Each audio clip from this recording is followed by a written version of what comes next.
Nous allons tout de suite retrouver Dominique Derda. Il est en Russie avec nous, il est à Moscou, notre correspondant. Et ce matin, Dominique, vous avez choisi de nous parler de la campagne électorale qui commence en Russie et de la candidature d'une jeune femme qui n'a vraiment rien d'une politicienne. Elle s'appelle Knesia Sobchak. C'est une journaliste, une animatrice de télévision et c'est là le plus important, quelqu'un que Vladimir Poutine connaît très bien et depuis longtemps. Est-ce que vous pouvez nous expliquer de quoi il s'agit exactement, oui. Dominique? Oui, absolument. Bonjour Thierry. Il la connaît très bien tout simplement parce que Ksenia Sobchak, c'est la fille de l'ancien maire de Saint-Pétersbourg, Anatoly Sobchak, qui est l'homme qui a mis le pied à l'étrier à Vladimir Poutine, qui a lancé sa carrière politique en faisant son collaborateur le plus proche. Et Vladimir Poutine faisait pratiquement partie de la famille Sobchak. Il côtoyait la petite Ksenia presque tous les jours. Depuis, évidemment, Ksenia Sobchak a grandi. Elle est d'abord devenue une enfant gâtée qui faisait la une des magazines People dans les années 2000 et puis une animatrice de télévision. Et il y a 6 ans, elle a rejoint les rangs de l'opposition. Elle s'est rapprochée de ceux qui trouvent que Vladimir Poutine est au pouvoir depuis très longtemps et qu'il devrait trop longtemps et qu'il devrait passer la main. Et c'est pour cette raison, entre autres, que Ksenia Sobchak a décidé de se lancer en politique et de se présenter à l'élection présidentielle de mars prochain.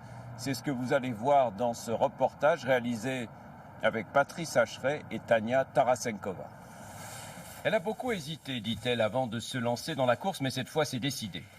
Je m'appelle Ksenia Sobchak, j'ai 36 ans. Ksenia Sobchak annonce qu'elle compte se présenter à l'élection présidentielle du 18 mars prochain. Puisque j'ai le droit de me présenter, je le fais. Son visage et son nom, tous les Russes ou presque les connaissent. Ksenia Sobchak est une vedette de la télévision, riche et célèbre. On la voit ici, aux côtés de son mari, un acteur de théâtre et de cinéma. Elle est la fille de l'ancien maire réformateur de Saint-Pétersbourg, Anatoly Sobchak, qui dans les années 90 a lancé la carrière politique d'un certain Vladimir Poutine.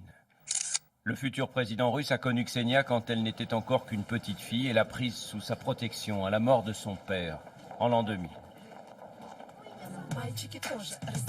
Longtemps, Ksenia Sobchak ne fut rien d'autre pour ses compatriotes qu'une enfant gâtée de la Russie post-soviétique. On la surnommait alors la Paris Hilton russe. Mais au cours de l'hiver 2011-2012, Ksenia Sobchak rejoint les rangs de l'opposition. Elle prend part aux grandes manifestations contre le régime, ce qui lui vaudra de se faire interpeller par la police et de se retrouver au poste. Je pensais avoir une arrestation VIP, mais en fait non, je suis avec tout le monde. Elle perd ses émissions à la télévision nationale et se retrouve sur une petite chaîne indépendante sur Internet. Elle dirige aussi la rédaction d'un magazine de mode. Mais la jeune femme a d'autres ambitions. Lors de sa première conférence de presse de candidate, Ksenia Sobchak assume sa proximité avec Vladimir Poutine. Pour moi, Poutine, c'est d'abord l'homme qui, dans des circonstances très douloureuses, est venu en aide à mon père et qui lui a pratiquement sauvé la vie. Mais elle dénonce sans détour la répression, la corruption, l'absence de liberté et un système qui, dit-elle, n'a que trop duré. Je suis simplement contre le fait que quiconque, Vladimir Poutine ou un autre, reste au pouvoir pendant 18 ans. Je suis contre ça. Ksenia Sobchak n'a aucune chance de l'emporter face à un Vladimir Poutine au sommet dans les sondages et elle le sait.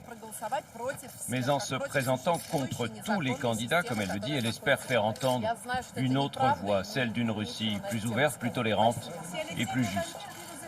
Du moins, c'est ce qu'elle affirme. Alors Dominique, oui, vous venez de le dire, le parcours risque d'être compliqué pour elle. Mais comment cette candidature a-t-elle été accueillie en Russie ?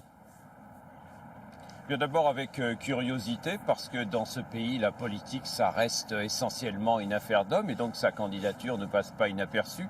Avec suspicion aussi, vous vous en doutez, parce que beaucoup la soupçonnent de n'être en fait qu'une marionnette du Kremlin, d'être là pour légitimer, crédibiliser une élection qui est de toute façon jouée d'avance et annoncée comme gagnée d'avance par Vladimir Poutine. Et puis il y a ceux en province, surtout qui ne voit en elle qu'une femme riche et plutôt oisive, dont la vie est à des années-lumière de celle de ses concitoyens. Tout cela fait qu'effectivement, elle ne représente vraiment pas une menace pour Vladimir Poutine. Mais Ksenia Sobchak, ce n'est pas que ça, c'est aussi une femme qui a du caractère, qui n'a pas sa langue dans sa poche, une femme qui a fait des études supérieures aussi.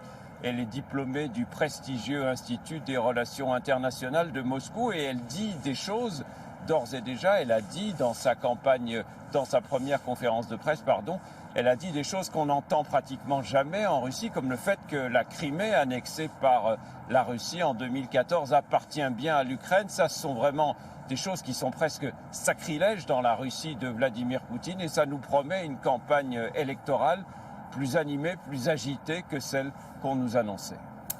Et on en reparlera bien sûr. Merci beaucoup Dominique Derda.